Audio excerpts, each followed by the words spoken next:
No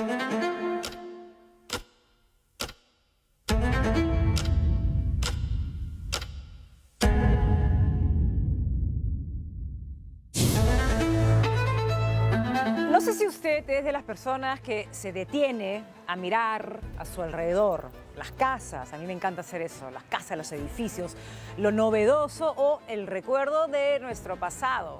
Lo arquitectónico nos rodea todo el tiempo y la arquitectura es un oficio particular, es una profesión que se considera en buena medida un arte. Es un encuentro con la historia, pero también con lo cotidiano. A mí me fascinan las casas antiguas y muchas veces llegan a mí preguntas como: ¿qué nos dice la arquitectura de nuestra historia y de nosotros mismos, de nuestra identidad?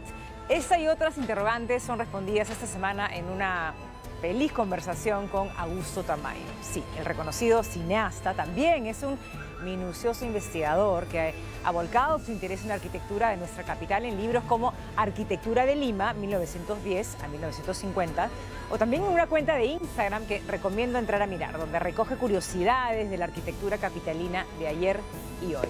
Y en el placer de los ojos vamos a revisar la cartelera, el streaming, y Raúl Cachay nos va a invitar a detenernos en la Semana del Cine de la Universidad de Lima, una iniciativa cinéfila que cada año gana más adeptos y sorprende con películas de calidad indiscutible que han brillado en los más importantes festivales del mundo. El menú está servido para ustedes. Bienvenidos y bienvenidas a Presencia Cultural.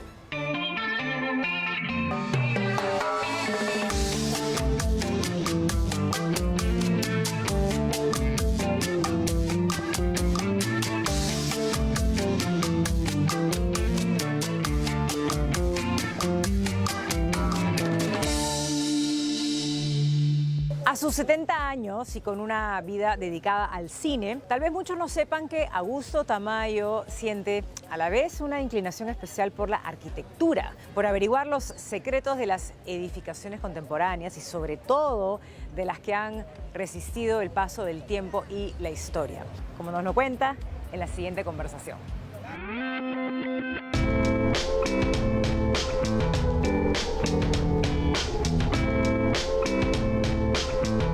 Lo primero que me provoca hablar contigo tiene que ver con el pasado y cómo es que la arquitectura nos da una verdadera noción, o quizás no, de nuestro pasado.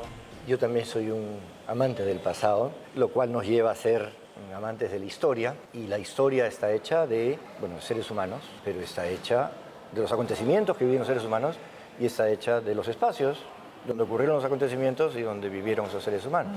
Por lo tanto, el espacio es un protagonista de la historia. Todos los espacios, los naturales y los urbanos, los creados por el hombre. En el urbano, en la ciudad, desde que el hombre comienza a edificar chocitas hasta el mundo de hoy, ha ido construyendo este conjunto ahora gigantesco de edificaciones a lo largo de siglos, en donde esas edificaciones han ido cambiando, y la arquitectura que se construye a lo largo de esa historia termina siendo un reflejo. Va reflejando cada momento de esa historia, va reflejando la estructura mental, cultural, acompañando las transformaciones que el hombre va teniendo del mundo y de sí mismo y de sus percepciones de la existencia, y las va trasladando a las casas y a los edificios que construye. Pero se comienza a generar, en un momento dado, como en todo, un diálogo. Es decir, el hombre crea estas casas, vuelca en esas casas lo que en ese momento está en la cabeza, en el gusto, en la moda, en los estilos, en las condiciones socioeconómicas de los seres humanos, pero una vez hechas esas casas, como perduran, comienzan entonces a influir en el futuro de ese momento. Entonces la arquitectura está íntimamente ligada a la historia, al pasado, al devenir de la especie sobre el mundo desde que adquiere una conciencia de cultura. Por eso es un camino para, conociendo la arquitectura, uno se entera de la historia. Claro. Ahora, hablar de arquitectura en una ciudad de Lima, como es hoy Lima, es complejo porque, bueno, como Lima es una ciudad tan grande y tan diversa, hablar de sus construcciones está como para hacer un programa de 20 capítulos.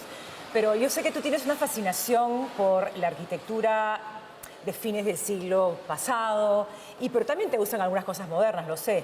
Pero, ¿cómo podemos mirar la arquitectura como algo que nos da una identidad o un sentido de pertenencia? O sea, por supuesto. es un instrumento de identidad. Como he dicho, el hombre vuelca en la arquitectura su identidad, por lo tanto ahí queda, y queda reflejada la identidad de cada momento. Y como nosotros estamos hechos de una continuidad, nosotros somos nuestra historia, nosotros somos este momento, pero cargados de nuestro pasado, como dijiste tú al principio. Entonces, ese pasado es el que nos hace. Lo que soy es lo que fui. Y entonces la arquitectura es un momento congelado de esa identidad, a donde además de ser un instrumento de identidad, es donde se ha expresado el sentido estético, los modos de vida, las funciones que las culturas y las sociedades le han asignado a ese espacio. Entonces las casas son como códigos completos, claro, en donde está la identidad y está el saber y está... Pero además está el sentimiento, porque el espacio construye sentimiento. Tenemos una relación emocional con la arquitectura. Y eso es lo que yo más he tratado de explorar en mis trabajos de arquitectura. He publicado un libro, estoy por publicar otro. Es como la arquitectura no es una propiedad de los arquitectos, es una propiedad de todos. Sí. Y todos tenemos vínculos con la arquitectura. Sin duda. Y todo lo que mencionas tiene que ver absolutamente con tu trabajo como cineasta, ¿no? Ahí todo lo que has mencionado está, siento que en tus deseos creativos en una película, porque usas mucho las películas de época, los espacios y las locaciones para ti son como imprescindibles. Son, ¿no?, un deleite, además, claro, de buscar y de utilizar. Sí. Es que en mi proyecto cinematográfico, que es parecido a mi proyecto literario y parecido a mi proyecto arquitectónico, si puedo decir, no soy un constructor, no soy un diseñador, estudié arquitectura pero no me recibí, es vincularme a mi propia identidad y a mi identidad colectiva, la identidad del Perú. Tienen que ver con momentos que para mí son hitos en la constitución de nuestra identidad. Entonces, por ejemplo, El bien esquivo, una película sobre el mestizaje. Entonces, creo un personaje que es una mezcla de el Inca Garcilaso, que es tratando de explicar qué significa el mestizaje como componente fundamental de nuestra identidad. Y después, claro, en lo que es la experiencia mística, que es un componente importantísimo que la gente a veces no entiende porque ya no tenemos esa perspectiva o esa experiencia de la vida, pero Rosa pero Rosa, además, Santa Rosa de Lima, yo pienso que es el personaje peruano más conocido en el mundo, más que los de hoy día. Es un personaje que alcanzó una dimensión por la intensidad de su vida, por la solidez de su proyecto, que es un proyecto muy difícil que pueda ser limitado. Buscando estos personajes y estos momentos había que recrear, y para recrear había que conseguir los espacios. Y siempre he pensado que una reconstrucción, para que sea convincente, no puede ser pues así como de teatro escolar, que a veces tiene que tener una solidez, tiene que tener un peso, claro, tiene que ser real, aunque no lo sea, porque a veces uno falsea, pero tiene que producir el efecto de verosimilitud. Entonces, en esa mezcla entre mis intereses arquitectónicos, en el hecho de que yo visité la ciudad desde niño, porque mi papá me llevó y me iba contando la historia de la ciudad entera, porque él vivió intensamente el siglo XX, entonces conocía, y había sido actor en varios episodios históricos, entonces me decía, acá pasó tal cosa, aquí pasó. Yo de niño vivía absolutamente admirado de todo lo que él sabía y que me comunicaba. Entonces, entre ese sustrato infantil, mi interés por la arquitectura y mi interés por el cine, en donde también se trabajan los espacios, todo eso ha conjugado en esto que soy ahora, que soy un interesado por los espacios y la arquitectura histórica de Lima. Di el alto en nombre del rey y no hubo respuesta. No se muevan, más adelante vamos a continuar con esta muy interesante conversación con Augusto Tamayo para hablar del bienestar emocional que genera la belleza en la ciudad.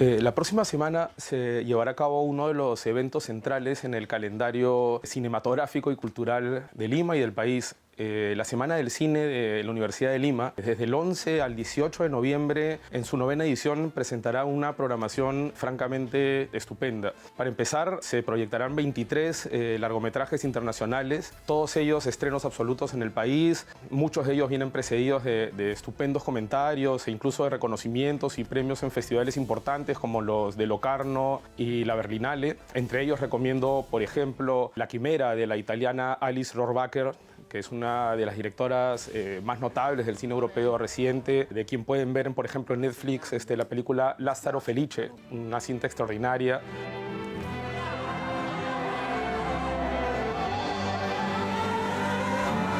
También se podrá ver del francés Cédric Kahn el caso Goldman. Goldman, assassin! Vous n'avez pas le droit! Eh bien, je suis innocent, monsieur le président, et ça me donne tous les droits! Tous les droits! Finalmente, una película que también viene antecedida de un gran hype de parte de la crítica, especialmente anglosajona, que es Cómo tener sexo, de Molly Manning Walker. All right, do us a favor and wet towel. And shoot yours. My mum's life, I'm not joking. I just look proper, yeah?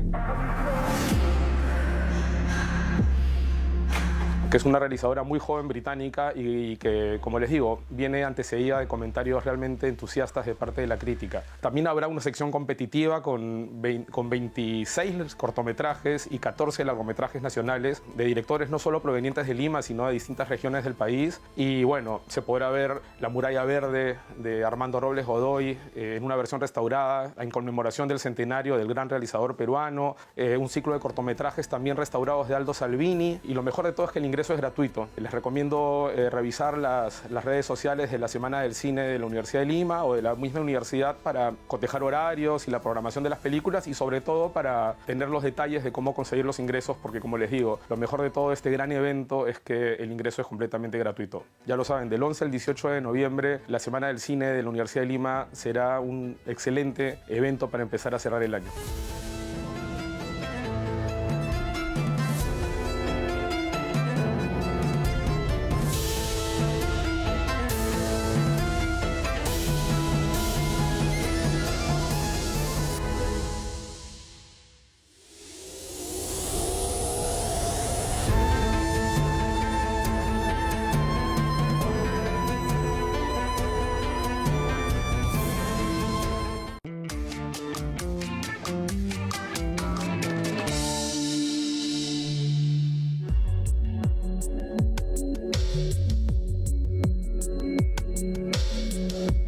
Y si comparamos nuestra capital a nivel de arquitectura con otras capitales de la región, de Sudamérica o Latinoamérica, Lima es, a tu modo de ver, Única. única. Es única. ¿Por qué?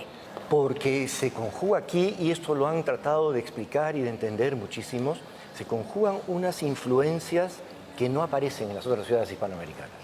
Es única. Si se hubiera mantenido, está en parte, y hay toda una pelea por tratar de que no desaparezca totalmente, pero es una ciudad única porque por alguna razón de los que llegaron, por los migrantes, por la síntesis que se produjo con la sensibilidad indígena, hay una que pasa en otros lados, pero aquí produjo una arquitectura muy peculiar. Vino una gran influencia árabe que no ha ido, no se ha hecho en otras ciudades. Entonces los balcones son árabes. Los balcones son balcones típicos de Damasco, del Cairo. Entonces eso combinado con la casa andaluza, de patio como esta, fue creando una ciudad muy peculiar, y los distintos momentos históricos fueron superponiéndose, porque una ciudad es una superposición de capas, de muchas capas, pero de capas de arquitectura. También resultaron muy sui generis. Vinieron una serie de arquitectos traídos por el Estado hacia finales del siglo XIX para que construyeran los edificios principales de la ciudad. Un proyecto para el Palacio Municipal, un proyecto para el Teatro Nacional, un proyecto para el Palacio Presidencial. Trajeron aparentemente con gran acierto a extraordinarios arquitectos, y que además se asimilan a una estética, a esta estética barroca, que es lo que ha primado en el Perú, porque el Perú es un país barroco. Toda la estética prehispánica es barroquísima. Total. Y España llega al Perú en el periodo barroco. Entonces, esos dos sentimientos, esos dos estilos se funden con gran inteligencia y crean este barroco latinoamericano que ha pasado en México, pero en el Perú muy ostensiblemente, y eso perdura. Claro, cambian los estilos, viene el neoclásico y después viene la influencia francesa, pero este sustrato barroco está presente siempre, y es con el que se identifican muchos de los arquitectos que vienen y muchos de los arquitectos que han aparecido en el siglo XX, que deciden que es como una influencia, un trasfondo que no hay que desaprovechar, y proponen el neocolonial, que es el único estilo realmente peruano. Ninguno, todos los demás son imitación, que es un estilo que abundó entre los años 30 y 40 notablemente. Lima tenía miles, y sigue teniendo. Sigue teniendo. Las han traído abajo, sí, por supuesto, muchísimo, pero fue un estilo que le dio mucho carácter a la ciudad, la hizo peculiar, la hizo con un sabor muy propio, y como defendió mucho un arquitecto importantísimo, que es Héctor Velarde, Sí, era que nos expresaba, que era como nuestra identidad era barroca, no era pues esa cosa fría que aparece con el modernismo, que es más bien racional, no debe haber ornamentación, todo tiene que cumplir una función. Y Héctor Velarde y otro arquitecto que se defendieron con las uñas, pero finalmente pero la acusaron de escenográfica, de guachafa, de pasadista, de aristocratizante. No es lo que creo que representó la arquitectura neocolonial. La arquitectura tiene una cosa que naturalmente te invita a componer una foto bonita, ¿no? Pero tiene más. ¿Ah? Tiene más que eso. A ver, ¿qué es eso? ¿Qué es Bueno, eso? yo he defendido en un prólogo del libro que el espacio tiene una dimensión emocional y simbólica. Los seres humanos funcionamos simbólicamente y las casas se convierten en proyecciones simbólicas de nuestro espíritu. O sea, son proyecciones. Nuestro cuarto es y eso lo dicto mucho en los cursos de dirección de arte, nuestro cuarto es una proyección simbólica, espiritual, emocional, sentimental, histórica. Entonces las casas se convierten en eso. Cuando están, digamos, además cargadas de esta, que dices tú, esta composición tan rica, esta belleza de formas, de líneas, de estilos, entonces se convierten en objetos emocionales. Hay un concepto que a mí me interesa mucho que se llama el bienestar ambiental espiritual, que es cuando uno se siente bien en un sitio. Y sucede con nosotros cuando vamos a la naturaleza. Si vamos a la naturaleza, la mayoría de los seres humanos se siente bien porque hay como un bienestar emocional que el ambiente me está produciendo, ¿no? Entonces nos sentimos bien en medio de un bosque, un paisaje lindo. Totalmente. Bueno, las urbes también lo producen. Si nosotros comenzamos a perder esa idea y comenzamos a pensar en la ciudad simplemente en función de utilidad, Sí. de economía, y además a veces digo, lo que se gastaron acá es exactamente lo mismo que se han gastado acá, y mira esta, y mira esta. Estamos construyendo, y Lima está creciendo enormemente, el 80%, de una manera en donde no es por un problema económico, es un problema de que tal vez se ha perdido esa idea del bienestar que produce una calle, una plaza, una casa, un conjunto de casas, y se traduce en salud. Se traduce en salud no emocional, se traduce en salud física. Entonces estamos creando espacios que no son tan sanos, creo yo. Pero siento que sí, uno puede decir, Lima es lindo por un lado y es espantoso por otro lado y ha crecido hecho un caos. Es un caos. Pero me pregunto... Nunca ha habido una planificación que realmente se haya cumplido. Es una ciudad que ha crecido como buenamente se les fue ocurriendo Sin planificación. sin planificación, sin ninguna planificación. Difícil de revertir, ¿eh? ¿Cómo se revierte eso? No lo sé, Yo tampoco. dudo, pero sin embargo hay algo de estas construcciones antiguas que hay que preservar. Lo único hay que que preservar. uno puede hacer, creo, ya no sé si he perdido un poco el resto de las ilusiones, es preservar lo que hay. Por lo menos preservar lo poco de identidad que nos queda. No convertirnos en una ciudad más uniformizada, con una arquitectura uniformizada, igualita a la que hay en todas las calles de Lima, y de todas las provincias y de todos los países. Entonces estamos yendo a una estandarización del espíritu que las identidades culturales, nacionales, regionales, urbanas, tenían. Las ciudades tenían una identidad y generaban una relación mental, cultural, espiritual con sus habitantes. Claro. Entonces una calle donde había volumen, había relieve, habían estilos, ahora es una pared continua de edificios. Pero algo no está bien. Entonces, por lo menos que haya la conciencia y no haya la defensa cerrada de que, bueno, así es el progreso, porque entonces Europa no existiría. Parte de mi propósito con esta página de Instagram, que se ha vuelto así un poquito popular, es tratar de llevar la atención, de crear una conciencia en el habitante, de que mire, de que aprecie, de que entienda, y supongo que si aprecia, mira y entiende, va a defender. Sí, y entonces es el mecanismo por el cual defenderemos nuestro patrimonio, ¿no? Y esa identidad. Pero lo que uno descubre además cuando uno mira como tú dices que yo miro, que es cosa de decidirse y hacerlo, Sí, claro. uno encuentra eso en casitas. Yo, por ejemplo, publico muchas casas, me encanta Surquillo, por ejemplo. Sí. Entonces hay casitas chiquititas, sí. o sea, no son de lujo, No. no es que han invertido un montón, y tienen un detalle, le han puesto una cornisa, le han puesto un zócalo, le han puesto un detalle, y la casa, tú la ves esta con la del costado, y esta, de repente soy yo y estoy viendo visiones, esta respira, y esta, no digo que esté muerta, pero yo digo esto y esto, pero acá no hay más plata que acá. simplemente ha sido el detalle de ponerle un marquito a la ventana, una pequeña cosita acá, un detalle. Ya no lo hace nadie. Y para encontrar eso tienes que irte a casas de los años 40 para atrás. O Jesús María, o Lince. Lince tiene unas casas hermosas todavía. Pero pequeñas, o sea, no estoy hablando de lujo, estoy hablando para nada, de una absoluto. sensibilidad que se traslada al sitio donde vivo. Y hablas de sostenibilidad y me pregunto si eso lo ligas con el hecho de usar estas casonas que están en condiciones, algunas maravillosas como esta, la O'Higgins, que está fantástica, y otras que no, pero es darle un nuevo uso.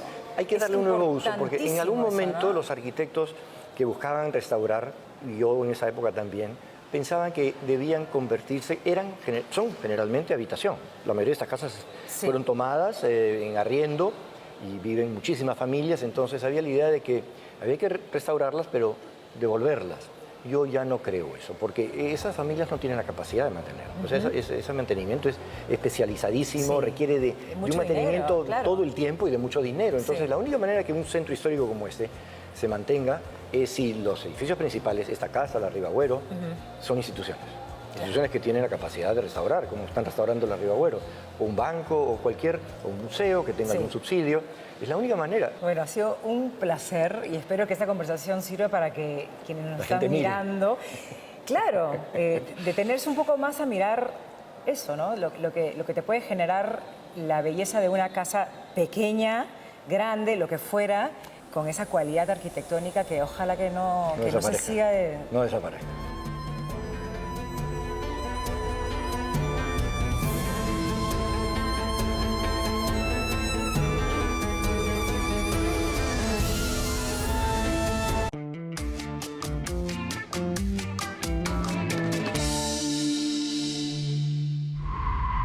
What do you see? Your daughter?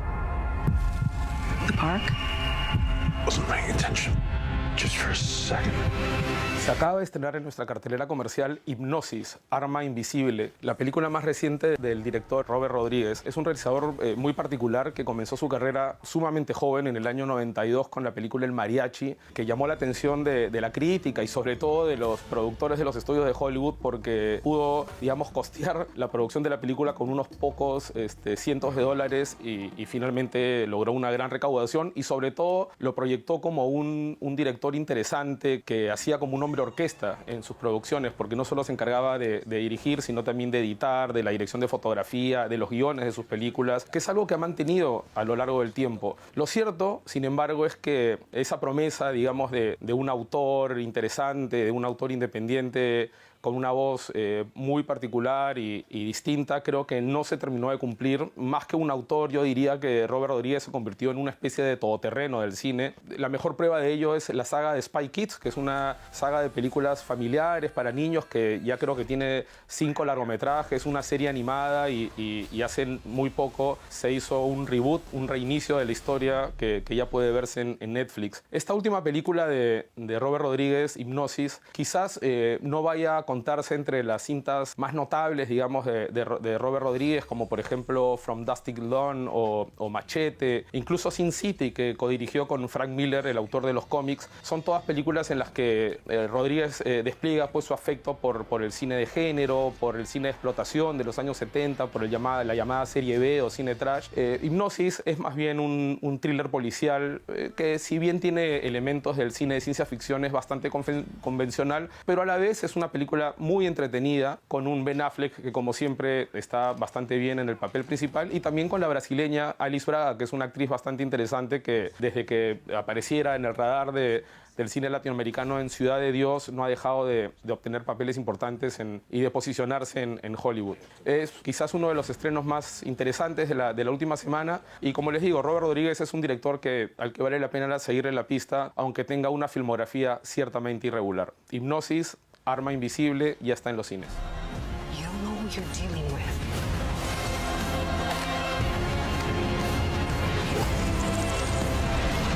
What you're seeing isn't real. Get back! Hypnotics make everything that you see and do feel perfectly normal. Nuestra capital tiene aún secretos que contar en sus calles, en su arquitectura, en sus galerías, en su arte. En en el arte que nos rodea día a día y que nos pide detenernos para apreciarlo en su máxima expresión. Gracias por permitirnos acompañarlos una tarde de domingo más con cine, arquitectura, con arte, porque finalmente el arte, ¿cómo decirlo?, embriaga nuestros sentidos, puede transportarnos, puede hacernos ver el mundo de otra forma. Y con esta consigna precisamente llegamos a ustedes. Gracias por acompañarnos otro domingo.